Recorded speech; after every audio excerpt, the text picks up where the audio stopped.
भारत में इस वक्त लोकतंत्र का महापर्व चल रहा है। जी हाँ, 2024 के आम चुनाव इस वक्त भारत में चल रहे हैं और ये आम चुनाव कुल 7 चरणों में होने हैं और नतीजे 4 जून को आएंगे तो पता चलेगा किसके सिर पर मुखौटा होगा, यानी कि कौन भारत पर राज करेगा।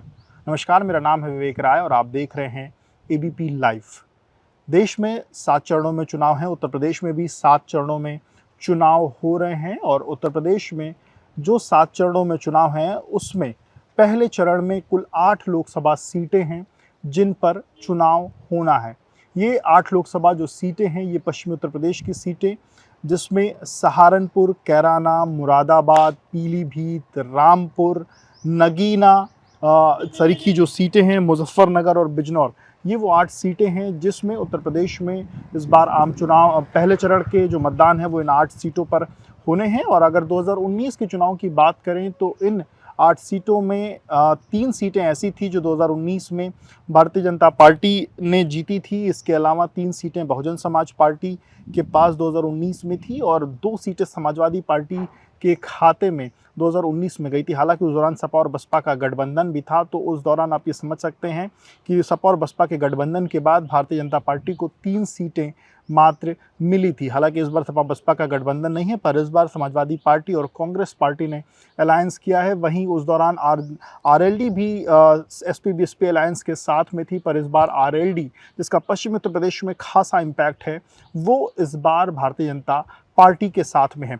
और जिन पश्चिमी उत्तर प्रदेश के जिस क्षेत्र में इस बार चुनाव होने हैं उसमें आरएलडी की भी अहम भूमिका है। हालांकि जिन 3 सीटें पहले सबसे पहले भारतीय जनता पार्टी के पास थी, पर 2000 जिस तरीके से आजम खान के ऊपर जो केस चला, उसके बाद जब उनकी सज़ा हुई तो आजम खान की सांसदी चली गई और जब रामपुर में दोबारा से चुनाव हुआ तो वो सीट भी भारतीय जनता पार्टी के खाते में आ गई। तो अभी फ़िलहाल का जो आंकड़ा है वो भारतीय जनता पार्टी के पास 4 सीटें, बीएसपी के पास 3 सीटें और सपा के पास 1 सीट है। अब आज ये यानी कि 19 तारीख को जो मुकाबला होगा इसमें लोग किसको मत देंगे ये तो 4 तारीख को नतीजे आएंगे, पर जो भी चीज़ें होंगी वो धीरे धीरे निकल के सामने आएंगी। हम आपको उन 8 सीटों के बारे में बताने जा रहे हैं, कौन कौन सी सीटें हैं, कौन कौन से प्रत्याशी हैं, क्या क्या फैक्टर हैं। आज 17 तारीख है और आज 17 तारीख को जो प्रचार प्रसार है वो ख़त्म हो जाएगा और उसके बाद 19 तारीख को पहले चरण की वोटिंग होनी है। जिन 8 सीटों पर चुनाव है उसमें सहारनपुर है, कैराना है, मुजफ्फरनगर है, बिजनौर है, नगीना है, मुरादाबाद है, रामपुर है, पीलीभीत है। और इसमें जो नगीना है वो रिजर्व सीट है और नगीना का चुनाव, बाकी जगहों पे तो जो चुनाव है वो 2 लोगों के बीच में, 3 लोगों के बीच में आमतौर पर देखने को मिल रहा है, पर नगीना का मुकाबला इस बार चतुष्कोणीय हो गया है क्योंकि वहाँ पर सपा, बसपा और भाजपा से इतर चंद्रशेखर रावण ने भी इस बार ताल ठोकी है और इसलिए वहाँ का मुकाबला चतुष्कोणीय हो गया है। हालांकि सहारनपुर की बात करें तो सहारनपुर की जो सीट थी वो 2019 के चुनाव में बसपा ने वहाँ से जीती थी, पर इस बार जो बसपा ने वहाँ से अपना जो कैंडिडेट थे उनको बदल दिया है और माजिद अली को वहाँ प्रत्याशी बनाया है। वहीं सहारनपुर की सीट जो इंडिया अलायंस है उसमें कांग्रेस के खाते में गई है और कांग्रेस की तरफ से इमरान मसूद को प्रत्याशी बनाया गया है। वहीं भारतीय जनता पार्टी ने राघव लखनपाल को अपना प्रत्याशी बनाया है जो 2014 में यहाँ से चुनाव जीते थे। तो राघव लखनपाल क्या कर पाएंगे, इमरान मसूद क्या कर पाएंगे या फिर माजिद अली, इन दोनों फैक्टर्स के बीच में कितना इम्पैक्ट डाल पाएंगे, ये जो चीज़ें हैं ये काफ़ी ज़्यादा इस पर थोड़ा सा चीज़ें समझनी होंगी। और चूँकि सहारनपुर जो बेल्ट है वो मुस्लिम बाहुल्य बेल्ट है और इसलिए इमरान मसूद का भी खासा इम्पैक्ट माना जाता है। हालांकि 2014 के चुनाव में वो अपने बयानों को लेकर के किस तरीके से चर्चा में आए थे ये सभी लोग जानते हैं।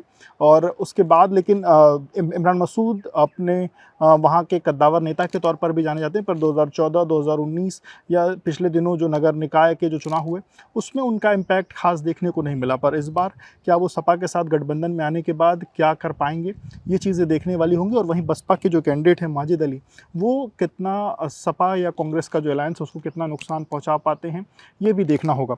वहीं अगर दूसरी सीट की बात करें, कैराना की सीट, इस पर भारतीय जनता पार्टी के जो इस ये सीट 2019 में भारतीय जनता पार्टी ने जीती थी, वहाँ से भारतीय जनता पार्टी के प्रदीप कुमार 2019 में सांसद बने थे और भाजपा ने एक बार फिर से उन पर विश्वास जताते हुए उनको एक बार फिर से प्रत्याशी बनाए हैं, यानी कि कैराना की सीट पर भारतीय जनता पार्टी की तरफ से प्रदीप कुमार दोबारा से प्रत्याशी हैं। वहीं सपा ये सीट इंडिया अलायंस में सपा के खाते में गई है और सपा ने इकरा हसन यानी कि नाहिद हसन की जो बहन है उनको प्रत्याशी बनाया है। इकरा हसन का जो परिवार है वो राजनीतिक परिवार रहा है और यंग डायनामिक जो फेस है वो एक फ्रेश फेस जो है वो लाने की सपा ने कोशिश की है और इकरा हसन युवाओं के बीच में खासा इस वक्त अपना इम्पैक्ट डालती हुई दिखाई दे रही हैं। वहीं कांग्रेस वहीं बहुजन समाज पार्टी ने शिवपाल सिंह को यहाँ पर प्रत्याशी बनाया है और पश्चिमी उत्तर प्रदेश में जिस तरीके से ठाकुरों के नाराज़गी की बात निकल के सामने आ रही थी बीजेपी से, उस दौरान शिवपाल सिंह को प्रत्याशी बनाए जाने से ये माना जा रहा है कि बीजेपी के वोट बैंक में कहीं कुछ वो असर डाल सकते हैं।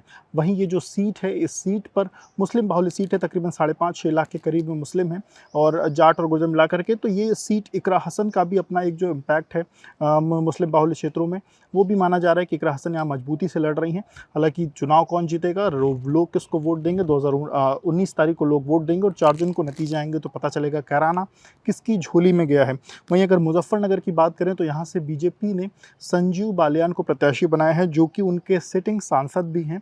संजीव बालियान ने 2014 और 2019 का चुनाव यहाँ से जीता था और उसके अलावा अगर सपा और कांग्रेस की बात करें तो हरेंद्र मलिक को यहाँ से प्रत्याशी बनाया गया है। इसके अलावा बहुजन समाज पार्टी की तरफ से दारा सिंह प्रजापति के खाते में ये सीट गई है। हरेंद्र मलिक की बात करें तो हरेंद्र मलिक का पश्चिमी उत्तर प्रदेश में खासा इम्पैक्ट है। तो क्या जो सिटिंग सीट है, क्योंकि संजीव बालियान 2014 की अपेक्षा जब 2019 में चुनाव जीते तो उनका मार्जिन काफ़ी ज़्यादा कम हुआ था, तो वो कितना आगे क्या अपनी जो जीत है उसको मेंटेन कर पाएंगे, ये जो चीज़ें हैं वो देखने वाली होंगी। इसके अलावा अगर बात करें तो बिजनौर की, तो बिजनौर में 2019 का जो चुनाव हुआ था उसमें बहुजन समाज पार्टी के मलूक नागर ने इस सीट पर चुनाव जीता था, पर इस बार उनका टिकट बसपा ने बदल दिया है और बसपा ने इस बार विजेंद्र सिंह को यहाँ से प्रत्याशी बनाया है। वहीं अगर भाजपा की बात करें तो ये सीट, बिजनौर की जो सीट है वो बीजेपी आरएलडी अलायंस के अंतर्गत गई है और चंदन चौहान को यहाँ आरएलडी का प्रत्याशी बनाया गया, जिनको लेकर के जयंत चौधरी से लेकर के प्रधानमंत्री मोदी और तमाम लोग अलग अलग समय पर यहाँ पर अपनी जो प्रत्याशियों के समर्थन में जो संबोधन है वो हो चुका है। और इसके अलावा समाजवादी पार्टी ने दीपक सैनी को यहाँ पर प्रत्याशी बनाए हैं और बिजनौर की सीट आरएलडी इम्पैक्ट की सीट है। कितना इम्पैक्ट आरएलडी बीजेपी का अलायंस यहाँ डाल पाएगा, ये चीज़ें देखनी होंगी। इसके अलावा अगर हम नगीना सीट की बात करें, जिसको हमने सबसे पहले बताया कि यहाँ चतुष्कोणीय मुकाबला है, तो नगीना सीट 2019 का चुनाव हुआ था तो बसपा के गिरीश चंद्र यहाँ से चुनाव जीते थे। हालांकि जिस तरीके से बसपा ने सभी प्रत्याशियों को अपने पुराने टिकट काटे हैं जीते हुए के, इस तरीके से बसपा ने भी यहाँ टिकट एक बार फिर से काटा है और सुरेंद्र पाल सिंह को बहुजन समाज पार्टी की तरफ से इस बार प्रत्याशी बनाया गया है। वहीं भारतीय जनता पार्टी ने ओम कुमार को प्रत्याशी बनाया है, तो वहीं समाजवादी पार्टी के कोटे से मनोज कुमार प्रत्याशी हैं। मनोज कुमार जिला जज थे और उन्होंने वहाँ से इस्तीफा दे करके फिर वो चुनाव में उतरे हैं। और वहीं चंद्रशेखर रावत, जिनकी बारे में ये बात कही जा रही थी कि वो एसपी और कांग्रेस का जो अलायंस है उसमें एक सीट इनके लिए वो छोड़ी जा सकती, लेकिन लास्ट तक चीज़ें नहीं बनी। चंद्रशेखर अपने सिंबल पर लड़ना चाहते थे, सपा कांग्रेस उनको अपने सिंबल पर लड़ाना चाहती थी, इस कारण बात नहीं बनी और लास्ट में चंद्रशेखर अब अकेले चुनाव लड़ रहे हैं। तो देखना होगा कि इन चारों में से कौन बाजी मारता है और नगीना की सीट किसके खाते में जाती है। इसके अलावा मुरादाबाद की बात करें, मुरादाबाद का भी ये सीट का इम्पैक्ट बड़ा ही इंटरेस्टिंग रहा।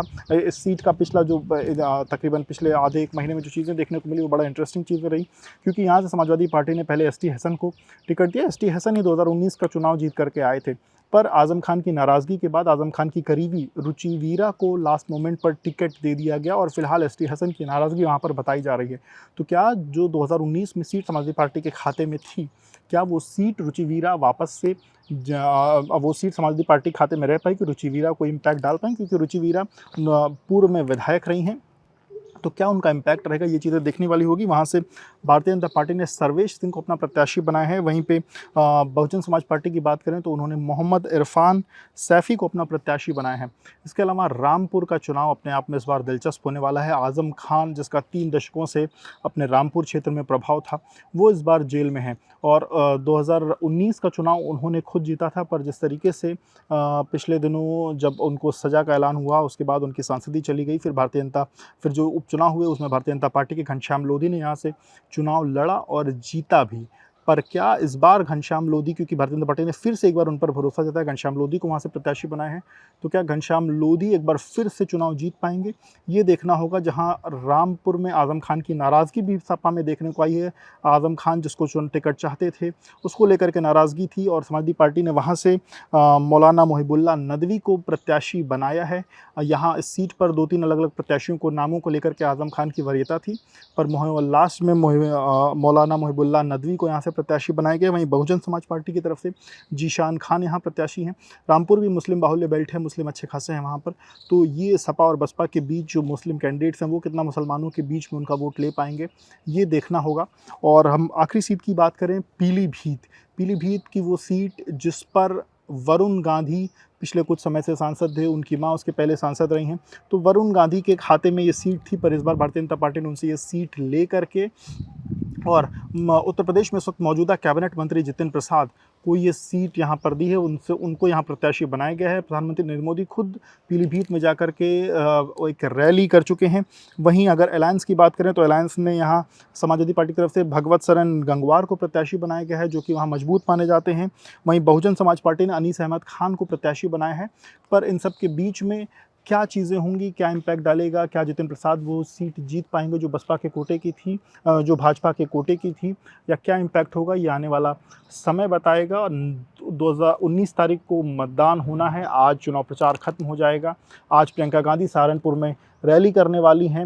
हमने देखा कि भारतीय जनता पार्टी के नेताओं ने किस तरीके से धुआंधार रैलियां करी हैं, पर सपा और बसपा ने बड़ी कम चुनिंदा रैलियां करी हैं। बहुजन समाज पार्टी की मुखिया ने तो अभी लास्ट मोमेंट पर अपनी रैलियां शुरू की। हालांकि आकाश आनंद अलग अलग जगहों से कई रैलियां जो हैं वो कर चुके हैं। कितना इम्पैक्ट वोटरों के मन में जाएगा, ये चीज़ें 4 जून को पता चलेंगी।